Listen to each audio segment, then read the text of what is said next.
So it is my pleasure. Welcome, Paula Pierce. Thank you. So thank you so much for having me. It's really my pleasure to be here today, and thank you for giving me the opportunity to participate in your workshop this week. So today we're going to talk about building capability to manage complexity, and we're specifically talking about change management and what change management looks like in transformational initiatives. So how many of you think of your knowledge management initiatives as transformational for your organizations? They better all raise their hand after all this speak. Come on.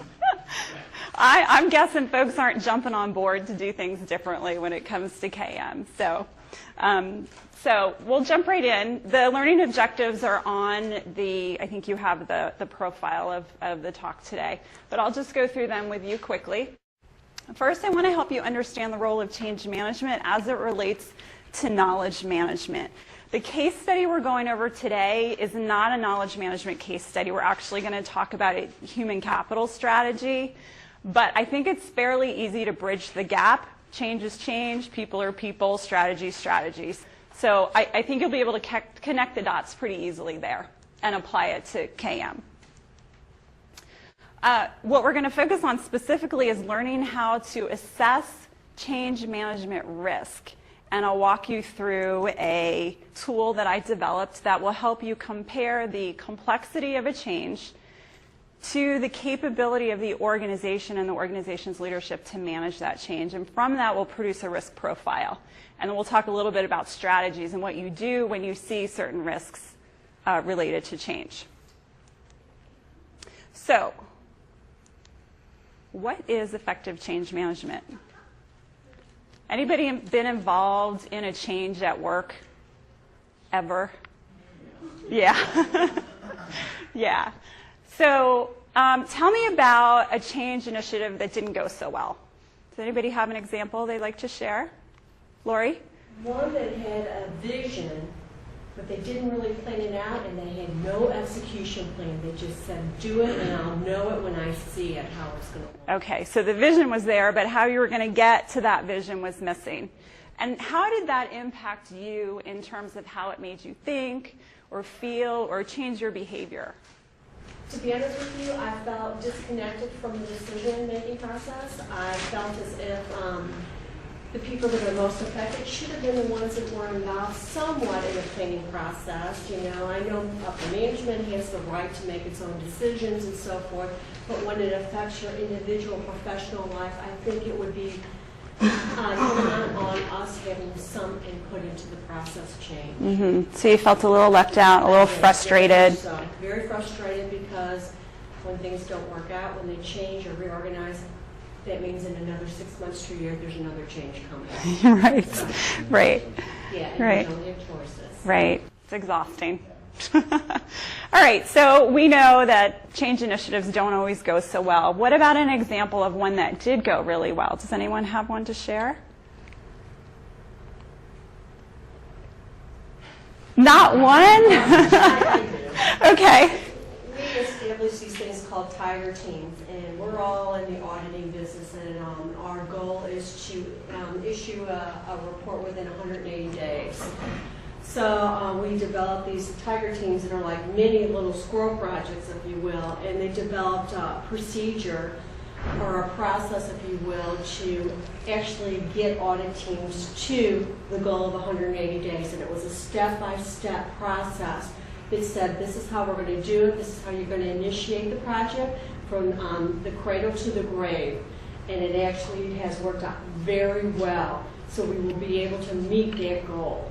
Okay, so showing the path from A to Z was really helpful. And then how, again, same question, how did that impact you in terms of how you thought about it, felt about it? How did it change your behavior? Well, being part of the Tiger team, I mean, obviously, I was very involved in it and so forth. You get to, participate in the decision-making process. But if I was not part of it and I was the typical auditor using this, it was somewhat comforting knowing, okay, now this is a plan I can execute. This is something I can do. I can reach that goal now. Okay. So it was thought out. More willing to roll up your sleeves, jump in, get a little dirty, do the work. So it wasn't as frustrating as the previous one. there were minor changes too, because I work with.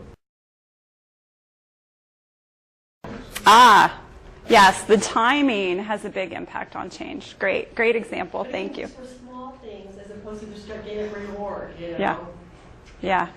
Great examples. Thank you for sharing. So if change management, it's not rocket science. We all know, when it's working, when it's not. We've all been through it. So why is it so tough? Why are these transformational initiatives so tough?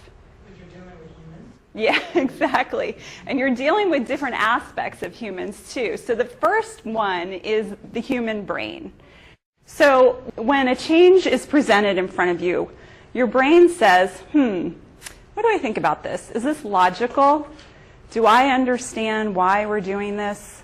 Is this the right solution to the problem? Is there risk? Is there too much risk? Is this something that makes good sense to move forward with? That's really the logical, kind of analytical reaction to change. But then there's the heart. And the heart jumps in and says, what about me? I don't know about this. How's this going to impact me personally? I'm a little bit nervous here. I've worked, and I'm a little bit angry maybe because I've worked really hard to put in place some of these things that you're now trying to change. Or what if I don't have the ability to do this the way we need to do it? Maybe I'm scared, right? I don't know if this is going to make me happy in the end. So that's the emotional side of it, and it's stronger than the logical part. It'll definitely overpower that logical part. No ifs, ands, or buts. And then there's this other piece that we call culture, this kind of fuzzy, nebulous thing that we know is out there, but we don't necessarily know what it is, how to describe it, or what to do about it. And culture raises its hand and says, wait a minute, are you trying to mess with the way we do things around here? This is not who we are.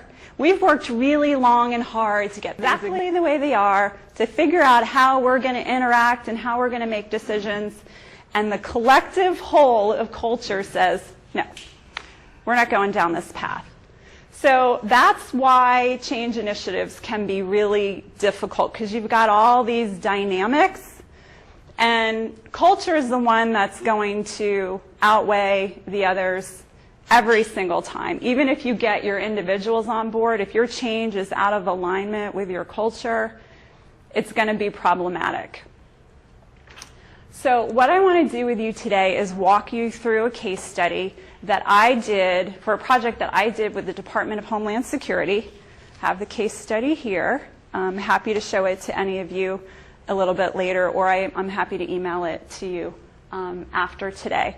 So this was a development of a human capital plan, a strategic human capital plan for the entire IT workforce for the Department of Homeland Security. Do we have any government folks in here? Okay, so quite a few. Any consultants who work with the government? Okay, so one more. So a lot of familiarity with government operations.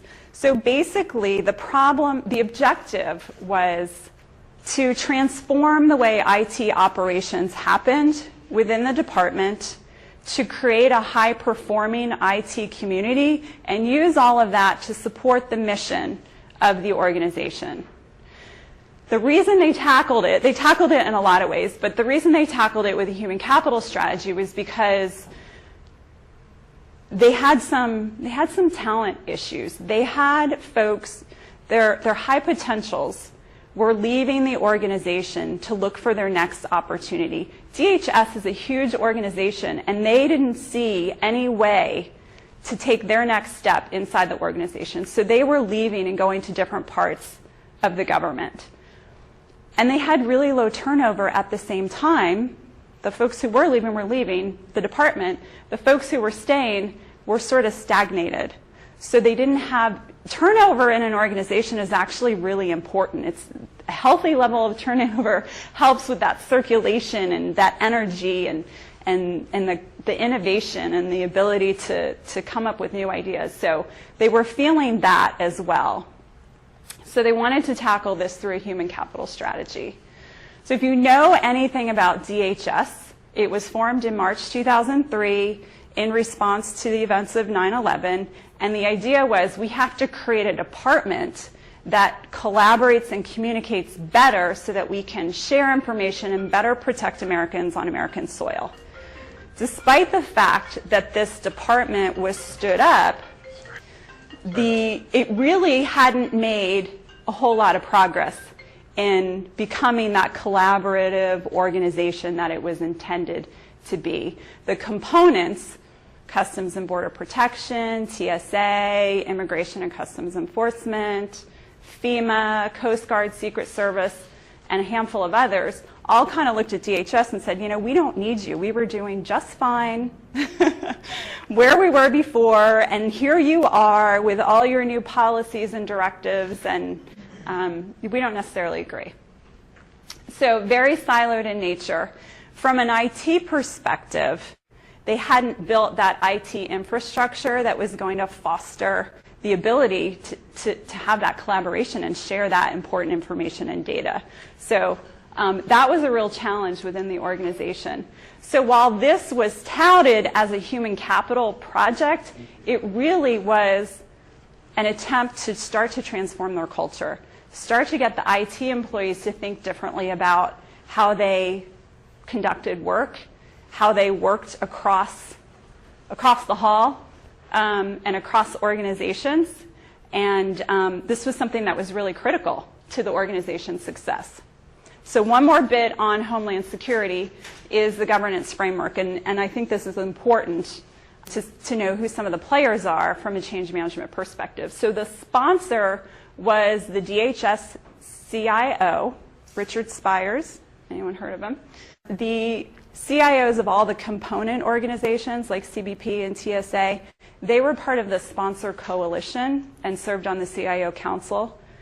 And our direct counterpart was the chief of staff for the DHS CIO. So she reported directly into the CIO and worked at the management directorate level.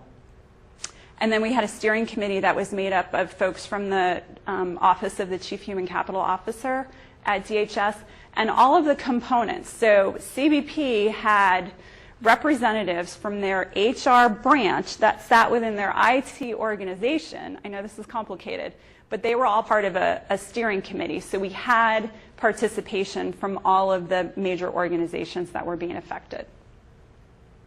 So we produced a human capital plan. Somewhere down the road, not at the beginning, we produced a change management plan. And this is the model that we used to get to the point where we had some change strategies in place. The first thing that we had to do was define the scope. And I'm just going to pause for 1 second. If you have any questions at all as I'm going through this, and I'm going to ask you some questions because I want to hear from you and I want to make this really relevant to you. If you have any questions or anything's not clear, we need to go a little bit deeper, just let me know. I have a lot to share, but we only have an hour and 15 now, I guess. So the first thing that we had to do was define the change scope. And I get the sense that there's some project management folks in here. Yeah, so you understand what scope is. What are the boundaries, what's in and out.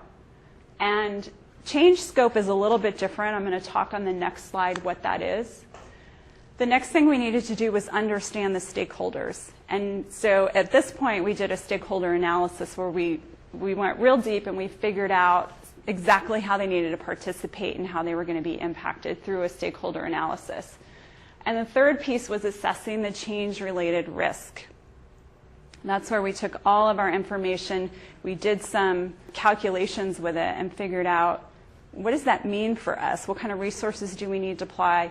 What kind of strategies do we need to have in place? And then finally, we documented the change management strategy. So the first three elements are really the change assessment, and that's what we're mostly going to talk about today.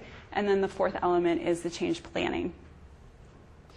Okay, so defining the change scope. There are 7 elements of change scope that we took a look at, and this is sort of a universal thing that you need to do for any change initiative. So if you're implementing some new taxonomy or a knowledge management initiative, this is going to be very applicable.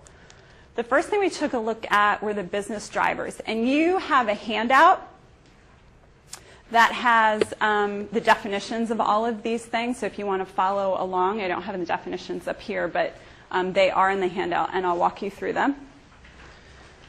So the business driver is really, why are we doing this in the first place? What's the pain point? Why does it matter that we're doing it now? What are the environmental and organizational circumstances that prompt us to take some kind of action here? The next thing we looked at was the vision for success. And the key here is we were looking for a common vision. We went out and we talked to a whole bunch of people related to this project. And we asked them, we had a series of questions that we asked, but one of the things they asked them was, what does success look like?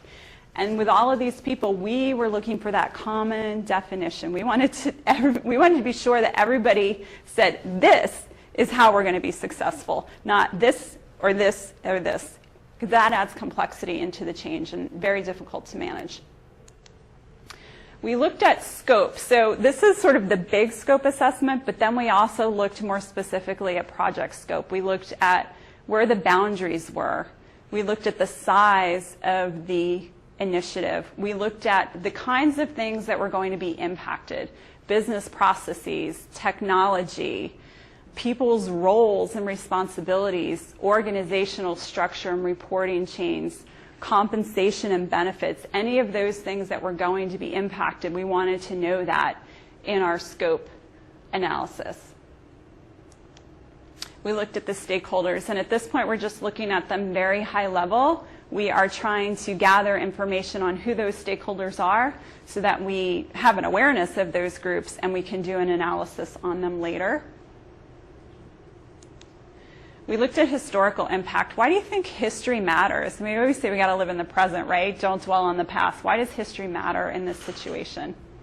You can help project or predict, because you can develop like trends and patterns. Yeah. It can kind of guide you. So you can. What worked in the past may not in the future. You know. Yeah. So you can take a look at what worked in the past and what you might want to repeat or not repeat. Is it Neil? Yes. Okay. It also has to do with the varying cultures that were assimilated to make up DHS. Right, right. How do they feel about their legacy organizations? Right. What else? A static point? Yes. Okay. Like a baseline? Mm-hmm. Yeah. History is really important because change happens all the time in organizations, and you need to know what other changes have happened and what went well and what didn't go well, because there's institutional memory. Folks remember, you know what, we did that and we had this great vision, but we never put an action plan in place, or we started going down this path and then it was canceled at the last minute. I'm not getting involved now. It's too dangerous, too risky. So it's that institutional memory that we're trying to get a handle on, and how people might just automatically react to this change because they've been through something similar before. We looked at measures. Measures always important. So what measures existed that we could leverage, or did we need to put some new measures in place? And then resource requirements. Did we have the right human resources and the right financial resources to manage the project? That's a change-related risk. So looking at the project team to make sure that they're adequately resourced, but also looking at the change team to figure out what kind of resources did we need to be able to stay on top of this. So for this project, the big issues for us were around the business drivers at DHS. The business issue was fairly easy to articulate, but it wasn't very inspirational, and it wasn't very painful. So there weren't a lot of people who had a sense of urgency to solve it. The other challenge was the historical impact. It was DHS, lots of change, lots of stuff going on, lots of institutional memory there that we had to deal with. And finally, resource requirements, in part because there was no sense of urgency, but also in part just getting the collaboration from so many disparate organizations was a real challenge. So those were some of the risks that we identified very early in the project. So the next step was the stakeholder analysis, and you've all probably seen something along these lines before. Yes? Is this totally new to anybody? I'm not going to go too deep on this. Basically, we did analysis of every single stakeholder group that we identified. And so my example here, and you have a larger one in your handout, but my example here is the steering committee.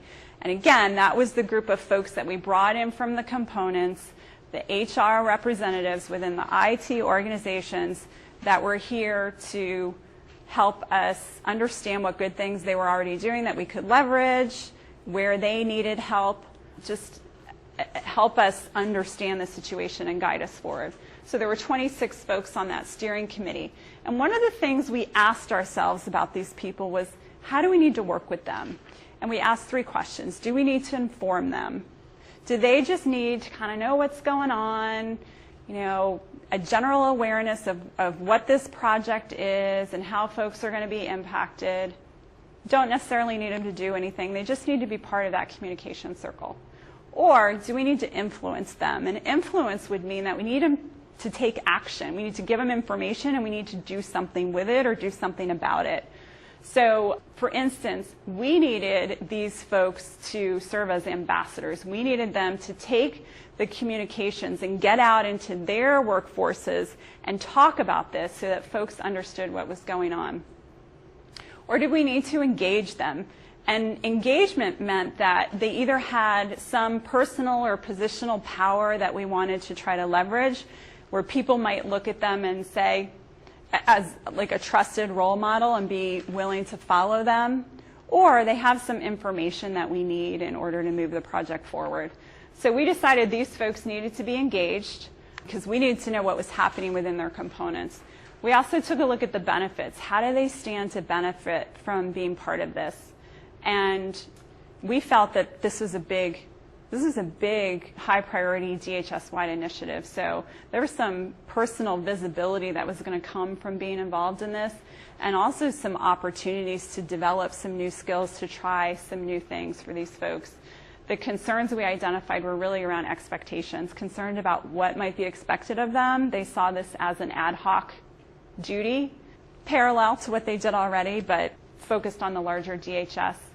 How success is going to be measured. So if we were asking them to do something with this project and yet they had their own performance plan that they were being assessed on in their annual review, which comes first? Which is the higher priority for them? They wanted to know how their leadership was supporting this. And then for us, we were really concerned about that missing sense of urgency. So, yes? Oh, I'm sorry. I didn't want to interrupt you midstream. No. I was curious to know how you came to the conclusion that 26 people should be in the stakeholder group. In other words, how did you define who should be a stakeholder? And I guess the 2-part question. So with 26 people, did that prove to be difficult in terms of managing the change at that level? On the steering committee, Yes. having a steering committee so large? Well, right. It was a little bit difficult because there were a lot of moving parts and a lot of dynamics and a lot of personal agendas. But it was necessary. And we had different levels of engagement and commitment to the project. But it was necessary because we needed to have every single component represented, which that was 10 right there. And we usually had, some of them we had 2 representatives. We also needed to have representation from the IT Office of the Chief Human Capital Officer and the Office of the Chief Information Officer, the CIO and the CHICO organizations. We needed to have those folks in there. And then we had a couple folks who helped us with, who were like communications experts and helped us navigate the systems and the protocol to share information across the department. So it was big and unwieldy, but it was really necessary for this project. It's a great question. Any other questions?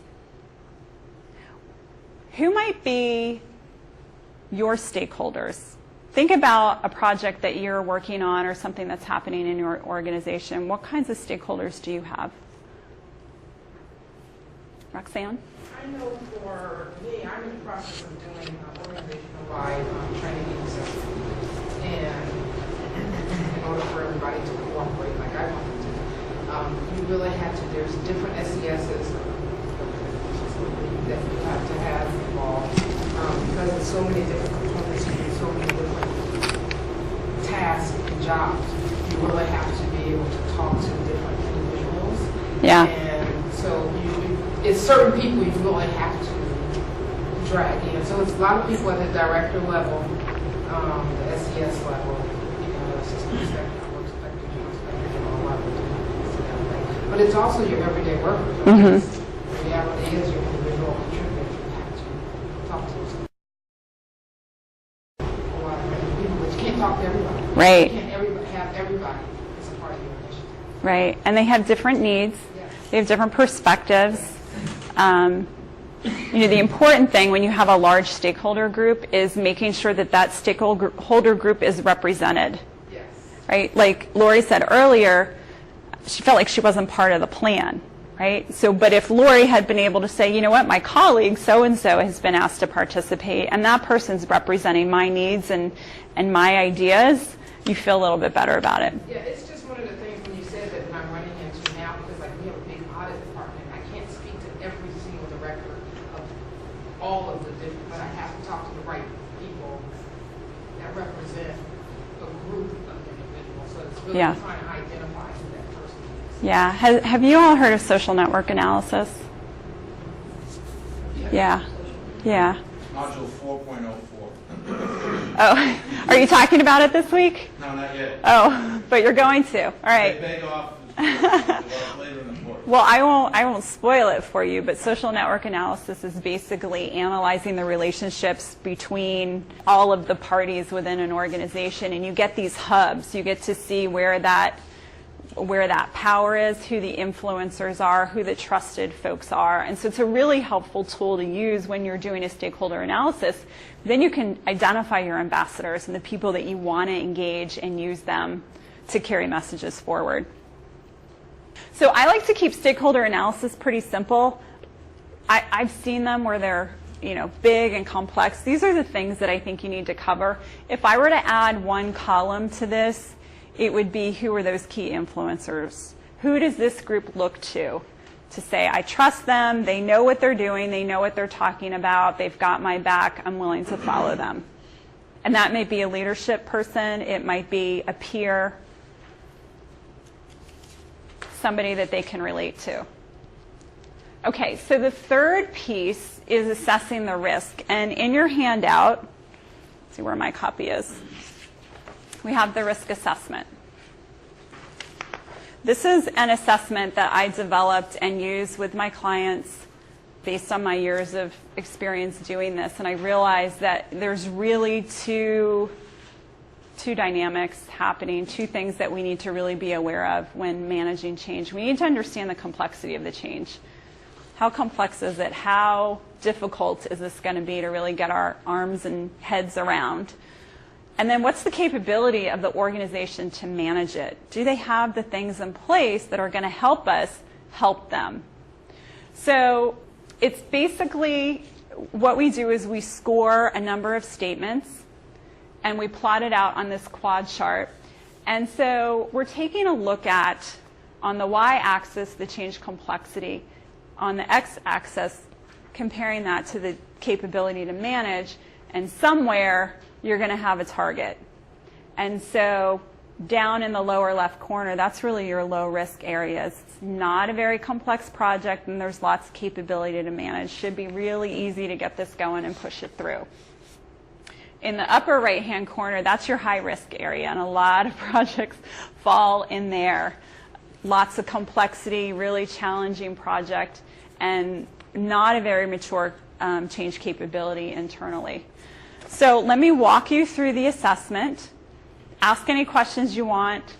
We'll go over this, and then I'll give you the opportunity to rate a project that you're working on, and we'll see where folks fall on this quad chart.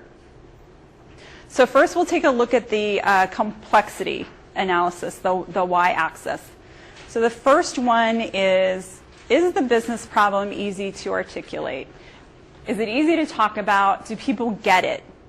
When you say, we got to work on this because. Is the business problem easy to solve? Just because it's easy to articulate doesn't mean it's easy to solve. And sometimes the solution's not clear. Sometimes there are multiple solutions and you don't necessarily know which one is the right one. We take a look at the stakeholder groups and whether they all are part of one organization. It's really nice and easy if there's just one management chain, and you can use that for leverage and to cascade communications and hold people accountable, but you don't often have that. In the DHS example, we have people all over the place that we are reaching out to. Lots of different leaders, frontline employees, everything. And we take a look at whether the change impacts the stakeholder groups all in the same way.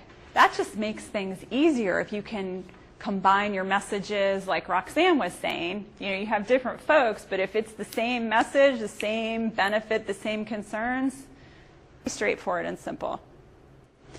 Taking a look at alignment to the organization's mission and vision. If you've put out a strategy that said, we're going this direction, this is what's important to the organization over the next 1, 3, 5 years, and then you start rolling out a change, and it's not in alignment with what's in that strategy, you're going to run into some problems. We also take a look at the number of impacts that the change has and the degree of those impacts. So the first question there is, the change impacts, about halfway down, the change impacts only one of the following elements. We look at business process, we look at technology, we look at people's roles and responsibilities, we look at organizational structure. Are they moving to a new office? Are there benefits? This is a big one. Are there benefits being affected by this? So we look at that sort of globally, and then we look at each one. To what degree are the processes being impacted? To what degree do we have a technology change? To what degree are folks' roles going to change? All of that contribute to the complexity of what we're trying to manage.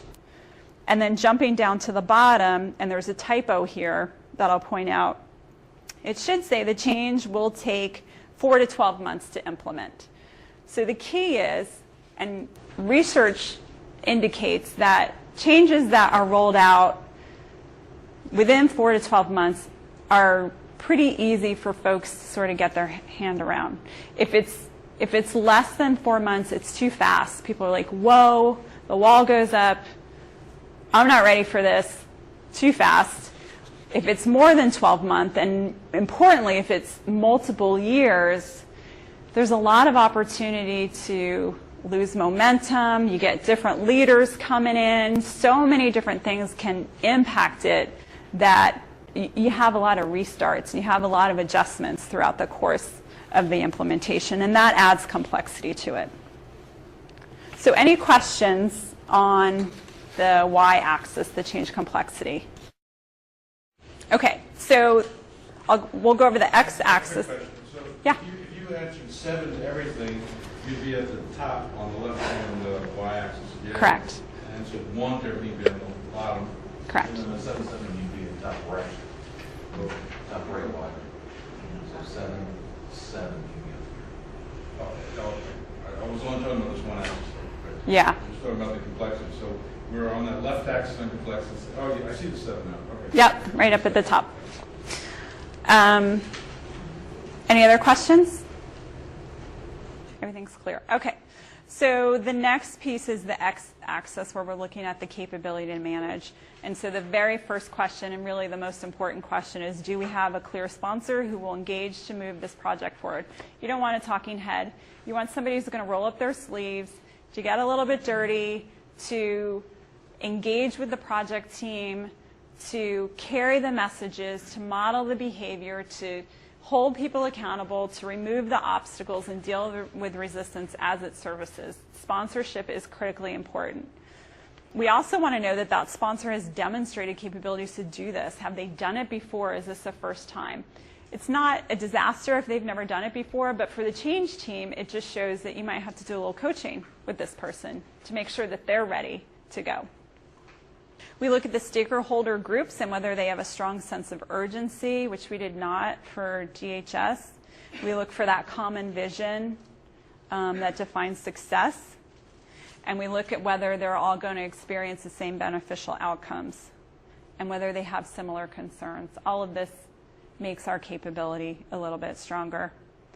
About a third of the way down, are there consistent processes and mechanisms in place to cascade messages and information through the management chain? Does the organization have that system that we can tap into to support the things we're going to need to do to move this forward? Are there other initiatives or projects in place that are going to impact the same stakeholder groups? Have you ever heard the term change fatigue? How many feel it? Yeah. Yeah, it's almost overwhelming. Things move so fast these days that we're just constantly bombarded. So what else is going on that's impacting these groups? And are the other things going on working at cross purposes? They have conflicting priorities or conflicting objectives. Middle management. Why do you think middle management matters so much in a change initiative? I think because if they're not on board, they have enough power to sort of torpedo the change. But if they are on board, they can really energize the workforce. Right. Yeah, that's a good point. Did you have anything to add? Yeah, just to kind of piggyback on that, a lot of the power that middle management has is related to the messaging. You know, are they going to be willing to carry the message from the top tier leadership down to the workforce, or are they going to somehow spin it or twist it to suit their needs or their agenda? Yeah. Yeah. Personal agenda. Yeah, that's a good point. Great points. And the other thing, the other reason middle management is so important is because they're at that middle, they're in the management ranks, but they're also employees. They're an employee, a direct report to somebody else. So while we want them to carry that message forward and support the change, they're also looking at it like, how is this affecting me? That emotional, logical piece comes up for them as well. And they want to say, you know, do I support it? I know you want me to support it, but do I really support it? Because I don't necessarily agree with where this is headed. So middle management is really critical. So we ask, do they understand what's expected of them? And do they have the capability to do it and the willingness to do it? We also take a look at whether the project team has the time to assess the circumstances and take action.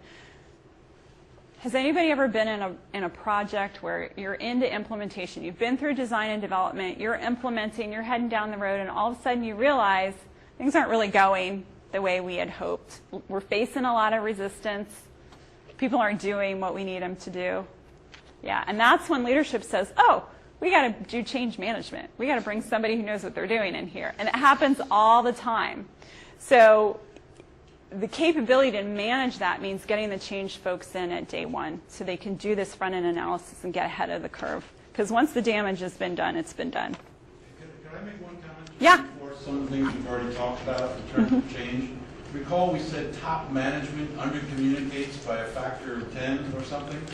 If top management is making clear communications to everybody in the organization, then middle management needs to align with it. I mean, if the employees of the organization are hearing from top management, then middle management needs to get aligned with it because they're hearing it at the bottom. Now, would you confirm that, or have you had different experiences? Well, we definitely need them to get aligned, but they're not always necessarily willing to do so. Middle management. Yeah. But then that and they have a lot of power. Yeah, but that can set them apart because if top management doesn't just announce we're going to have a program and never says anything more about it, but in fact reiterates their vision and makes it clear and compelling, and all the people at the bottom, through one means or another, are hearing from top management, then it's hard for middle management to go astray, isn't it? Oh, absolutely. So Absolutely. things that we talked about the other day are confirming just what you're saying. Yeah, but the other thing is employees typically will look to their direct supervisors for the truth. So if executives are saying one thing and their middle manager says this is never going to happen, we're not.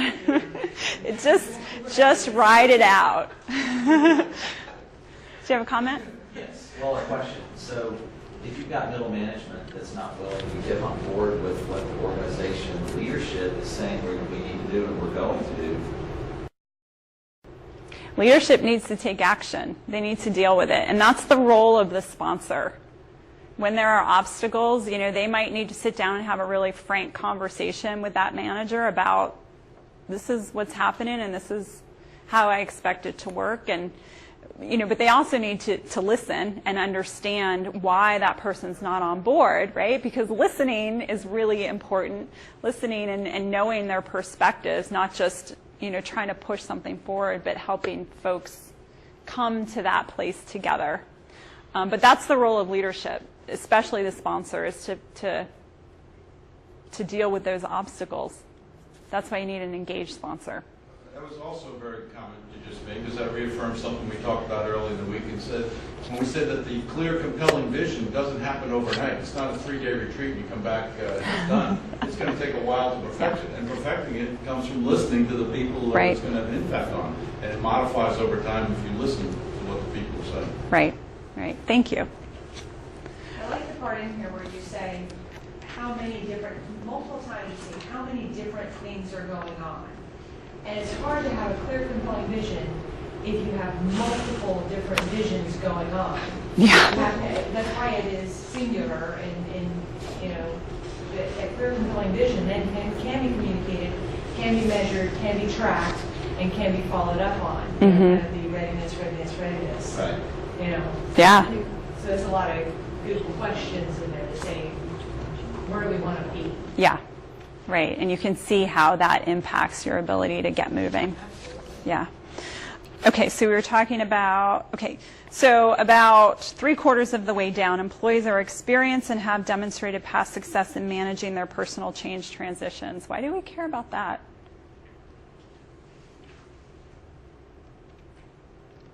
What we're looking for here, I'll answer my own question. What we're looking for here is the type of organization that we're operating within. Are these folks, is it a fairly structured and resistant and status quo organization? Or have these folks had the opportunity to practice this adaptation over and over and over again because the organization values change and values that kind of resiliency? That's a reference to your concept of culture, right? Yeah, that's culture right there, absolutely. Yep. We look at whether they've applied requisite human resources and adequate funding to the project, and then finally at the bottom, do we have the organizational systems in place to reinforce and institutionalize? So a lot of change initiatives can be supported through those human capital systems, particularly development systems, talent development, performance management, onboarding, when recruiting and hiring. When you're bringing folks in, you want to make sure you're bringing folks in who are already sort of aligned with where you're headed. You want to make sure that folks are being assessed in their performance based on where you're trying to get them to go, not how you've done things in the past. So those are the things that we look for that will lead us to stronger capability to manage this. So I want to give you a few minutes to play with this tool. It's a Likert scale. So all of these statements are agree, disagree. And 1 means you very strongly agree. 7 means you very strongly disagree. I like to use a 7-point scale because it gives that variation in the data and provides, I think, a little bit more insight. So think of one of your projects, whether it's a KM project or something else, and answer these questions. Hopefully everybody has a smartphone and can do a quick average at the bottom. In the old days, we used to be able to do that in our heads. Yeah. I don't know. I don't know if I could ever do that in my head. My abacus, right.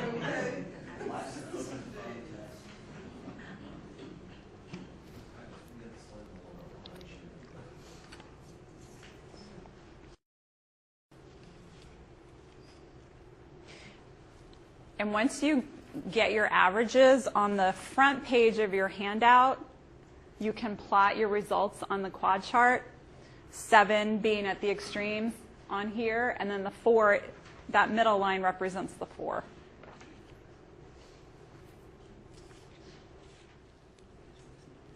How are you guys doing? Are you about done, or you need 2 minutes? Okay. Okay. Who has some numbers they can share with me? Neil? For the change complexity analysis, the y-axis, I have 2.85. Okay. And then for the capability analysis, x-axis, I have 3.13. 3.13. So you're down in that lower left quadrant. You're in pretty good shape. You still have to think about change and managing change, but you have a lot of things going for you, relatively low in complexity, and you have some pretty good capability there. Was there anything that stood out that you saw as a risk area that you need to address that was higher than a 4?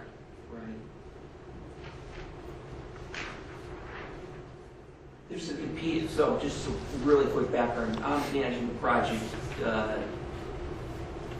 I'm helping to lead a project at DoD. It's Secretary of Defense directed military decorations and awards review.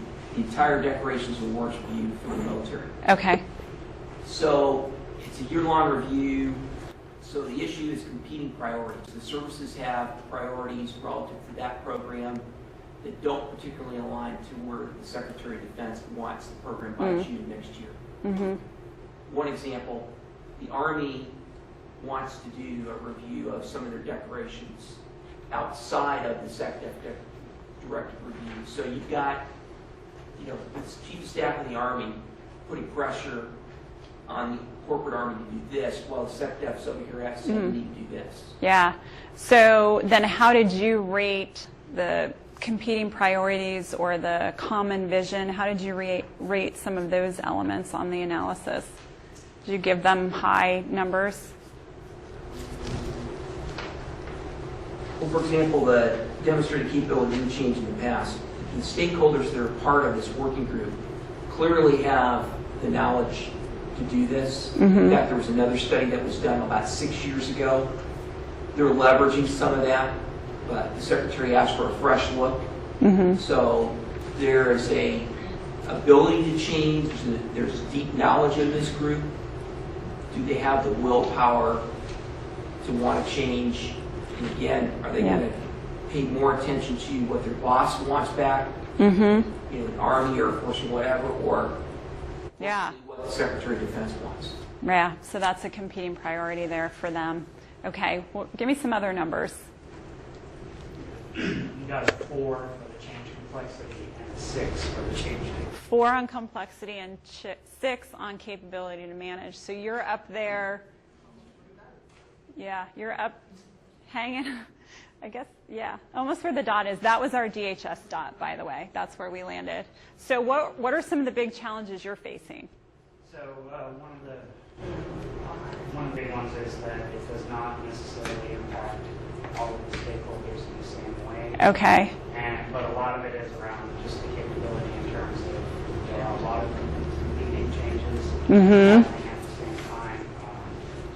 While there is a clear sponsor, that clear sponsor isn't necessarily terribly engaged or interested in making sure that everything goes on track according to plan. Yeah.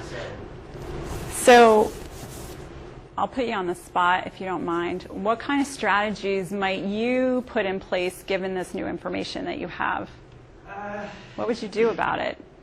So a lot of it's going to be kind of going back to some of the stakeholders and kind of determining, where we can find the overlap and how we can kind of manage the gap that exists between what group A and what group B. A lot of it is just going to have to be focusing on a lot more on the middle management consensus there in terms of pushing this forward. And you need somebody on your team who can talk to that sponsor and get that person engaged. Has anybody ever heard of ProSci? They do a lot of benchmarking research around change management, and every 2 years their study comes out, and every time it says that having an active and visible sponsor is the single greatest need to effectively manage change. So when you have sponsorship issues, that's a real challenge. So my recommendation would be find somebody who can get that sponsor moving, doing what you need to do. The reality of it is it's not going to happen. There are much bigger issues on the sponsor's mind that are sense of urgency. Are never going to be, he's never going to veer away from those. Okay. And focus on anything else. Okay. Well, thank you for sharing. Yes. I just want to take 30 seconds. I looked at it from the perspective of doing knowledge management, and I was looking at both axes, and the complexity of doing a complete transformation of the organization is up around 6 or 7 someplace, and there's not much you can do about it. That's just Right. the nature of a complete transformation. Yeah. But when I went over on this other axis, I realized that some companies and organizations are more or less capable. But a lot of those things, you can come up with initiatives to give strength to whatever their capabilities are. So I see this as a tool that says, okay, here's where we are on that vertical axis. Not much you can do about it. Yeah. It's a very complex situation. But when you move over to the right, you have ways to say, here's where we are in terms of a diagnosis. Right. A lot of these things can be improved. You can come up with prescription. Right. If we want to increase our likelihood of success, you could be moving yourself back in that direction by some initiatives you might do. Right, Like a absolutely. sponsorship one, right? If you don't have a good sponsorship, then it's telling you, boy, you better get on that one first of all. Yeah, exactly. It's really having the opportunity or the ability to take a look at your strengths and what strengths you can leverage and where your weaknesses are and how you want to start to mitigate those. Sorry, one last comment. And I look at it like also we do our cafes, right? We do project sponsor workshops where we're trying to find, hey, what's that thing that's causing you pain? What is that thing that you could change if you wanted to, or you know? So as you go across the whole entire command, you find all these different ideas and you get them. And we have an analysis tool, kind of, benefit effort, right? I mean, just a standard benefit effort. But you could, in fact, although a little bit more complicated, but certainly not complicated, you could assess your projects or your squirrels or your little tiny projects using this and then determine which one you'll focus on first. So that then you could get the momentum. Absolutely. By focusing on the ones on the very bottom left and then slowly moving up. Because then you'll be able to answer your change capability in a different way as you progress, because now you've developed that change mentality. So then you'll slowly move those things from the top right quadrant down into the bottom left, just through focusing on the bottom left. Yeah, that's a great change history Right, and the way exactly. people initially And react. the sponsors who are really change agents versus the ones who never, ever, ever are going to be. Some just aren't. Or are the people who can dance and pull. I love that video, by the way, but who can pull people in. Yeah. They're not. But you already have a squirrel, don't you? If you do. I could tell. Are squirrels little projects and bulls No. big projects? No, but often people get, when people have particularly brilliant insights, Ah. they get squirrels. I was wondering, There's a okay. few here left to go be distributed, but she already has one. You can't have two squirrels. Answer your question, you can't have it. Yeah, so your first assertion about the squirrels being the small, quick win tactical things. Okay. And the bulls are the big issues. That's why We're waiting for the KMs. bull. Gotcha. All right. Well, we only have about 10 minutes left, and I know you're going to want to have lunch. So let me just walk you through the change strategies. I hope you can see this. This is the ADCAR model. Has anyone heard of ADCAR? Yeah. So ADCAR comes out of ProSci. It's the model that they developed that describes the individual transition that folks go to when adapting to any change, whether it's personal change, professional change, anything that's going on in their life. So we used this and our change management strategy to look at our different stakeholder groups and figure out how to move each group through this process. And we put strategies in place around that. So the first 2 steps are awareness and desire. Folks need to understand what is the change, why does it matter, why are we doing this now, what's the risk of not changing, how am I going to be impacted? Those are some of the early questions, and they need to have the opportunity to ask their questions and get those questions answered. So early strategies were really around both broad and personalized communications, getting that sponsor mobilized, getting that sponsor coalition mobilized. We established IT ambassadors. So these were grassroots folks that we implanted in all the organizations that were respected, were willing, and able to really carry messages and model the change. So we mobilized those folks as well, and we established our internet presence.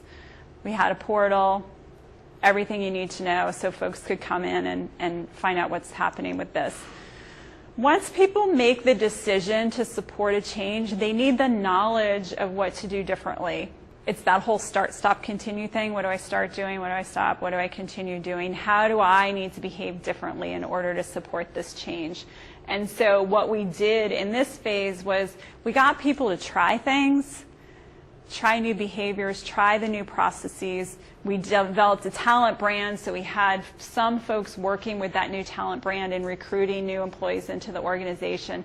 And then we told stories about the success and how things were working, and shared that with other folks as an example of what you can do differently.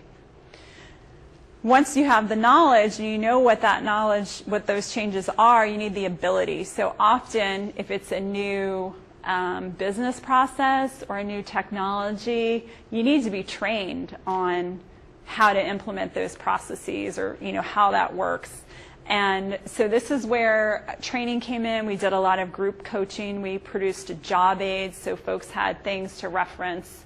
We beefed up our online resources, and we also worked it into our onboarding program. So when folks were coming into the organization, we hit them right off the bat. This is how things are working. You may not experience it in real life because there's that whole culture to contend with, but this is where we're headed, and this is what we want you to start doing right now. And then finally, reinforcement.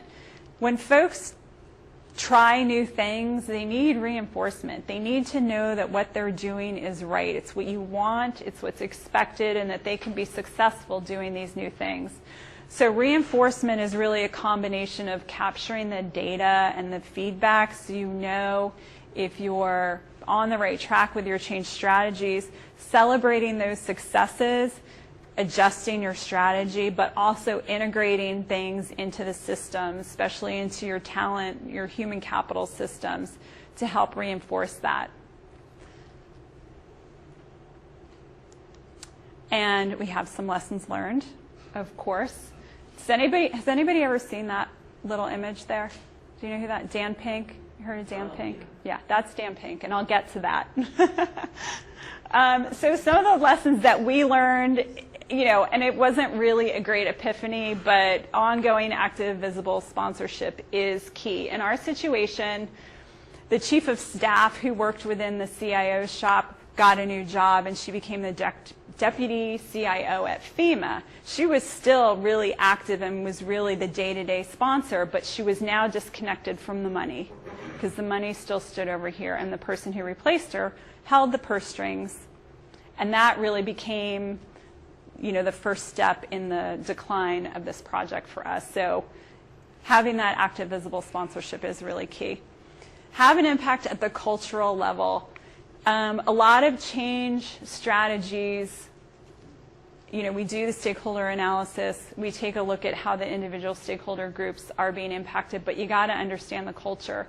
We needed to better understand TSA culture, CBP culture, FEMA culture, Secret Service culture. That was a tough one to break. Coast Guard, military organization within the civilian department now. So lots of different cultural dynamics that we could have been better at managing. Bottom up and top down, we needed to hit it from both directions, and I think we did a pretty good job of that. We had challenges with the top down communications, but we made up for that with our IT ambassador community. And this is something, Dan Pink wrote a book called Drive, The Surprising Truth About What Motivates Us. And have you seen the Animate video on YouTube? So cool. Yeah, it's like I've watched it so many times. But basically what he says is anything beyond rudimentary cognitive requirements, the carrot and the stick don't work. If you're working an assembly line and you just need people to move this widget from here to there, you can incentivize them with rewards. You can use the stick as well to keep them on track. But once you get past that rudimentary cognitive function, it doesn't work anymore. So you got to tap into people's inner desires that tap into their motivation. And the three things are higher purpose, having the desire to be part of something that's bigger than ourselves, to have that impact, to do something that's important. The second one is autonomy, the desire to be self-directed. So understanding how you can engage people by giving them some level of autonomy. And we were able to do that with our ambassador community. And then the third piece is mastery. People want to be good at something. They want to to grow their skills in the ways that are important to them. So creating those opportunities through your initiatives as well. And then finally, remembering that employees are human. We forget. We say, check your emotions at the door. Well, it doesn't happen. So let's be realistic about it.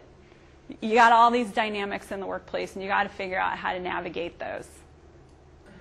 All right, so last slide, I just want to leave you with this one thought.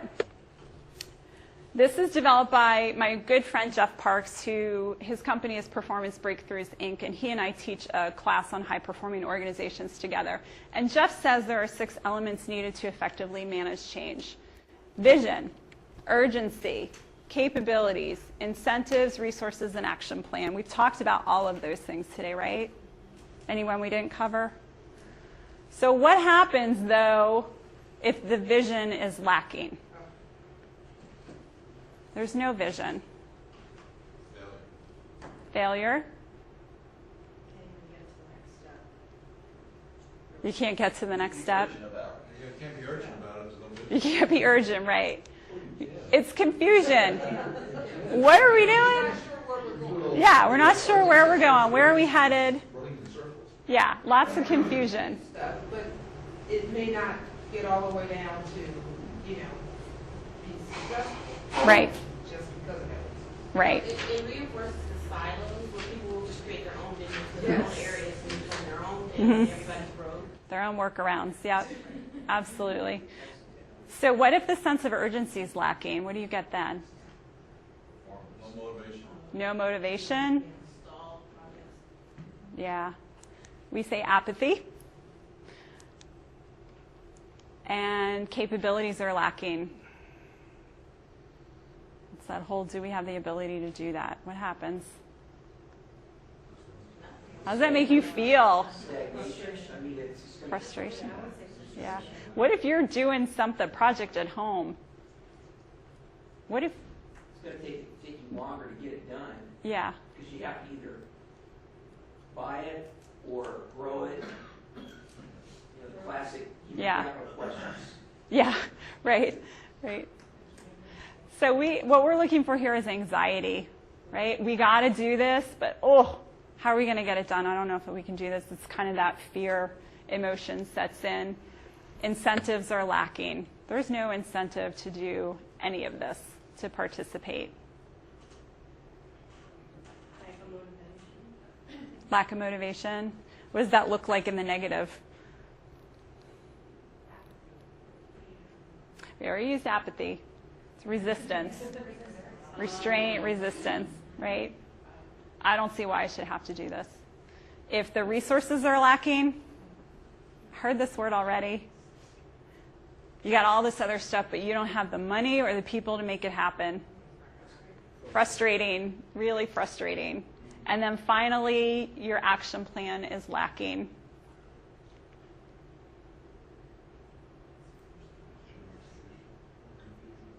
More confusion. Yeah, well, you start going down one path, and then you got to pull back because maybe you weren't really headed in the right direction. So it's false starts is what happens, wasting a lot of time and energy.